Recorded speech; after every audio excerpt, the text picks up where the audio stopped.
My dear friends, good day. If we show you this emoji, you immediately recognize the famous organ of thought, the brain. But since when do we know what it looks like and what it does? After all, for thousands of years, we didn't have fun opening people's skulls, or we did it with a sledgehammer, and there we didn't have much to analyze. And we had no clue either that a pain felt on the hand or in the feet was actually created by the brain. But by the way, are you sure that even you are up to date? And that a brain really looks like this? It took a long time to go from this to this. Of course, today we know a lot, especially thanks to comparative anatomy. It's hard to understand our brain if you put it next to the jellyfish's dispersed network, the starfish's ring, the insect's big mushroom-shaped ganglion, or the octopus's lobes with cartilage. But as soon as we compare ourselves to other vertebrates, all of a sudden, it gets better. Indeed, we all have a central nervous system which is composed of two parts.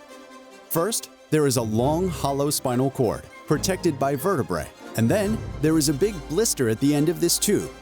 It's a whole series of cavities surrounded by nerve tissue. They're folded, well-packed, and enclosed in a little box, formed all around them to protect them. This is what we call the bony skull. In short, we have a kind of fairground ball. It's the encephalon.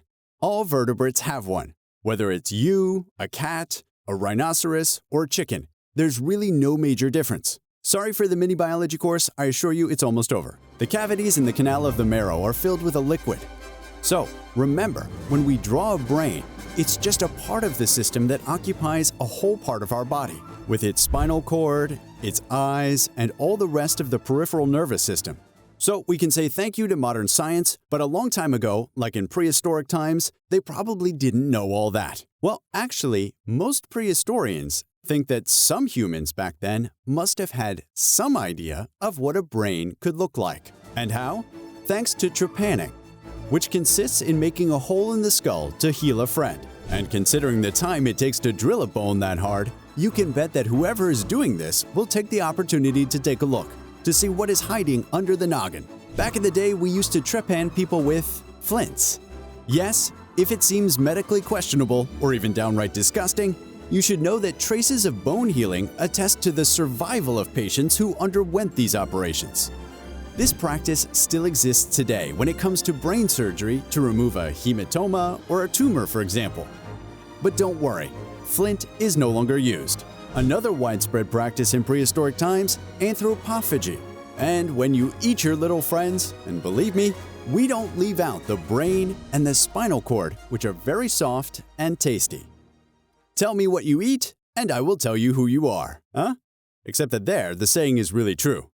But in any case, in prehistoric times, no pictorial evidence such as statuettes, cave paintings, or others that represent the brain was found. So, they knew it, but we don't know to what extent. We have to wait for the appearance of writing for the first descriptions of this organ to appear, notably in the form of hieroglyphs.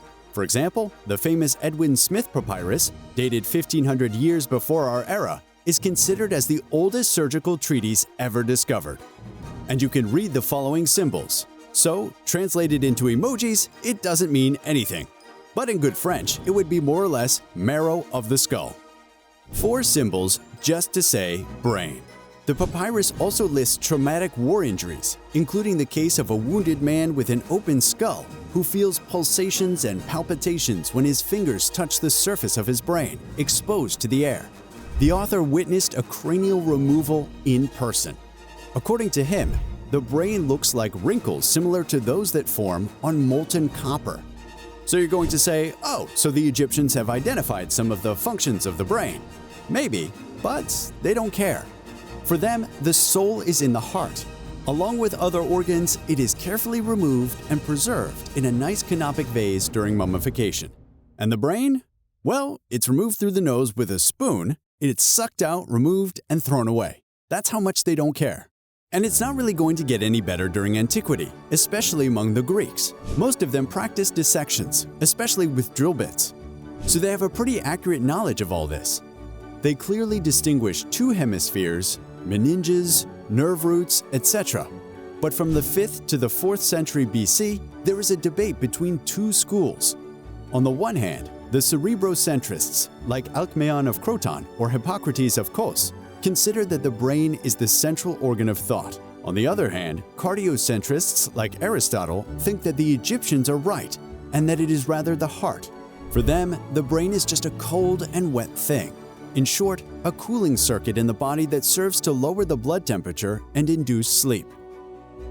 In fact, it is exactly the opposite of us when we say that we can't sleep because we have thoughts looping in our brain. There is a doctor who, much later, will oppose this vision of things, Claudius Galen of Pergamum. This Greek treated several Roman emperors, but especially many gladiators. After studying their injuries, he is convinced of the primordial role of the brain in thought and imagines that the nerves are hollow tubes in which circulates a kind of fluid, the psychic pneuma, which navigates in particular the ventricles of the encephalon. And there you have it. We're finally approaching the truth. Except that we are not, because Galen finds himself quite alone in the end, and the cardiocentrists end up winning. Aristotle's doctrine will remain in the lead with no serious questioning until the Renaissance, which is a pity. Indeed, the Middle Ages brought very little progress in anatomy, among other things because the Church forbade dissections. But that's not the only reason. It was not just religious, but also philosophical, technical, ethical, and prophylactic. That is, to prevent disease. Basically, we didn't think that dissections were useful. We didn't know how to do it well. It was considered sacrilege, and above all, one risked fatal infections by playing with a corpse. The rare infringements of these rules only allowed us to notice that the brain looks like guts, which reinforced the idea that it certainly did not contain the human mind. But fortunately, there were some bad students who continued to propagate Galen's ideas on the sly. For example, Nemesius, Syrian bishop of Emesa, and St. Augustine, recognized that the ventricle of the brain was responsible for imagination, reason, and memory. Nevertheless, representations of the brain only start to resemble something recognizable during the Renaissance, notably through the drawings of a certain Leonardo da Vinci, who seems to have practiced clandestine dissections. He even provides instructions on how he performed hot wax injections to make casts of the internal structures of the brain, the ventricles. This technique still works today, with success, but Leonardo did not publish his drawings, which were only discovered after his death. In 1543, André Vesalius had the merit to reveal to the world the appearance of the brain, thanks to his De Humani Corporis Fabrica, a 700-page anatomical book illustrated by 323 plates drawn by Jan Stefan von Kalkar. Vesalius intends to correct the mistakes of Galen, who only dissected monkeys, and for that, he doesn't hesitate to go to cemeteries or to the gallows to get corpses that he has to dig up or compete with scavengers. But here again, we remain in the idea that the brain is a gelatinous mass with folds and layers like an onion. And it is the invention of a new device that will finally change everything and make the brain the star of neuroscience. Around 1590, the microscope was invented. Then, from 1674, the Dutch draper Antony van Leeuwenhoek improved it and popularized it. Thanks to this, we will soon understand that the brain is actually a structure made of billions of cells. Histology, that is to say the study of cellular tissues, has just been born, except that for a good observation, the tool is not enough. One must also be careful with the samples. This was not necessarily the case for the Italian Marcello Malpighi, who described globules and glands in 1666. Except that to slice the brain, he boils it first, and that's not good. But fortunately, there is another Italian who will save the honor 2 centuries later. Camillo Golgi makes a leap forward in histology. He develops a coloration that he nicknames the black reaction. The silver chromate particles are fixed on the tissues. Suddenly, in the cerebral cortex, which is the superficial crust of the brain, very strange cells appear. Golgi has trouble characterizing them and imagines that they form a continuous network. In the end, it is the Spaniard Santiago Ramón y Cajal who, by improving Golgi's technique, identifies the cellular unit of the nervous system, the famous neuron. Even though they did not agree, Golgi and Cajal would both receive a Nobel Prize in 1906 to reward their respective contributions. But before these discoveries, a new way of studying the brain had been invented. The idea, you may have heard about it before, is that we try to match corresponding forms, lesions, or malformations of the brain with behaviors or disorders of the person. anatomist Franz Josef Gall invented phrenology, which in Greek means the study of the mind. He is interested in the bumps that appear on the skull of individuals and associates 27 psychic faculties to them, such as having a good memory, a certain poetic talent, or a penchant for flying. For example, we still hear sometimes, even if it's rare, that a person has a knack for math. Today, this is considered largely invalidated pseudoscience, but it has had quite a mixed legacy. Some of the ideas are downright racist and discriminatory, as well as being wrong, but others are actually very promising, like the organization of the brain into regions. This theory is supported by the work of Paul Broca. Broca had a patient with communication problems who could only pronounce the words tan and name of God. It's the case that he has a very specific lesion in a cerebral region known today as Broca's area, and which is in an area responsible for language processing. So, indeed, if we affect this area or that area of the brain, we know that this function or this capacity will change, sometimes radically. But the study of the brain really enters the modern era when we no longer study only dead or sick brains. It's with new medical imaging techniques, like for example, X-rays, that we will finally be able to study healthy individuals with impeccable gray matter. To show you the progress of brain imaging, here is the best we can do today thanks to Isolt, the most advanced MRI magnet in the world, designed by engineers and researchers at the CEA. Don't wrap your head around what you see. It's not a brain. It's a pumpkin. Isolt operates a magnet of 11.7 Teslas. To compare, your little fridge magnet has an intensity of only 0.01 Teslas. It is from the 1970s onwards that magnetic resonance imaging, known as MRI, will emerge. It is based on nuclear magnetic resonance, or NMR, but this time it is used to reveal anatomical details of soft tissues, such as muscles, viscera, and of course, the brain.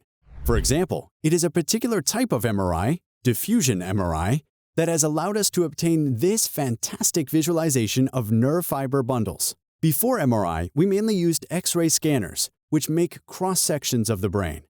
But it's still less efficient. So today, it is only used for those who cannot undergo an MRI. For example, people who wear a pacemaker. Well, that's all great for anatomy, but how do you capture a brain in the heat of the moment?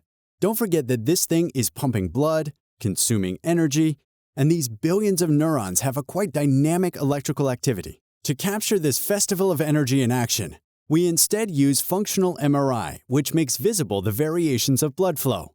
Depending on the regions of the brain where it happens, we can deduce which parts are stimulated, and therefore which functions are active. We can also use ultrasound, which reveals the vascularization of the brain on a microscopic scale. Unless one prefers to directly record the activity of neurons thanks to their very weak electric current, as for example with electroencephalography, or EEG. These measurements are very complicated, but frankly, what class? And then, these electric currents can also generate magnetic field variations. This is another way to detect them, and it's called magnetoencephalography, or MEG. We weren't even afraid to try positron emission tomography, or PET. That's the ultimate crazy thing. We use radioactive elements to follow the glucose consumption of the body's cells. So don't panic, this is short-lived radioactive material. We're not pumping Chernobyl juice into your mucous membranes, but you get the message. With NMR, MRI, EEG, MEG, and PET, we didn't just invent a collection of weird acronyms, we proved that techniques could go very, very far in the scientific exploration of life. Not only do we see smaller and smaller, we make discoveries. But imagine the reaction that a Galen of the 2nd century would have had if he had been able to observe everything that goes on in the brains of the gladiators. And at the same time, without Galen, without Golgi and the Ramon y Cajal, without the physiologists and anatomists of old, well, we wouldn't be here. Thanks to Pierre Kerner, senior lecturer at the University of Paris Cité Institut Jacques Monod, who wrote this episode. I hope you enjoyed it, that you can like it, but above all, talk about it around you and share it. See you soon on Nota Bene.